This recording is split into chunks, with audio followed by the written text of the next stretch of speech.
উত্তরের সীমান্ত জেলা কুড়িগ্রামে শীতের তীব্রতা বাড়ছে দিন দিন। টানা ৬ দিন ধরে জেলার তাপমাত্রা অবস্থান করছে ১৩ ডিগ্রি সেলসিয়াসের নিচে। অন্যদিকে শীতের তীব্রতা, আবহাওয়া পরিবর্তন এবং ঠান্ডা বাতাসের কারণে বান্দরবানে বেড়েছে নিউমোনিয়া আক্রান্ত শিশুর সংখ্যা। তাদের চিকিৎসা দিতে হিমশিম খাচ্ছেন চিকিৎসক ও স্বাস্থ্যকর্মীরা। প্রতিনিধিদের পাঠানো তথ্যচিত্রে আরও জানাচ্ছেন লিওন আজাদ। কুড়িগ্রামে গত কদিন ধরেই চলছে কুয়াশার দাপট। দুর্ভোগ বেড়েছে দিনমজুর, রিকশা চালক ও নিম্ন আয়ের মানুষের। সবচেয়ে বেশি ঝুঁকিতে রয়েছে চরাঞ্চলের বৃদ্ধ ও শিশুরা।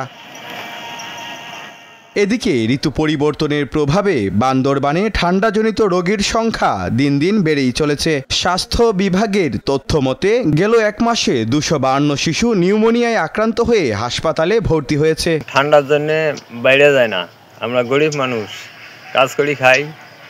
শীতের জন্য যদি বাইরে না যায় তাহলে কিভাবে কামাই করে খাওয়া যাবে? বান্দরবান সদরে নিয়ে আসছে, যখন ডাক্তাররা পরীক্ষা নিরীক্ষা করার মাধ্যমে নিউমোনিয়া ধরা খাইছে।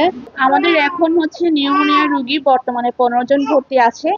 যারা প্রায় গুরুতর অবস্থায় আসে, ওগুলো আমরা সর্বত চেষ্টা করি ওদেরকে হচ্ছে যে ডক্টরের কথা নির্দেশ অনুযায়ী ওষুধপত্র দিয়ে সুস্থ করার জন্য। শিশুদের সুরক্ষায় সময় মতো চিকিৎসা নেওয়ার পাশাপাশি সবাইকে সচেতন থাকার আহ্বান চিকিৎসকদের। বান্দরবানের একটু অন্য জায়গার তুলনায় শীতটা একটু বেশি, কুয়াশা বেশি, তাই আমাদেরকে একটু সতর্কতা অবলম্বন করতে হবে। মৌসুমী রোগ পুরোপুরি ঠেকানো কঠিন, তবে সবাই সতর্ক থাকলে পরিস্থিতি নিয়ন্ত্রণে রাখা সম্ভব বলে মনে করছেন বিশেষজ্ঞরা।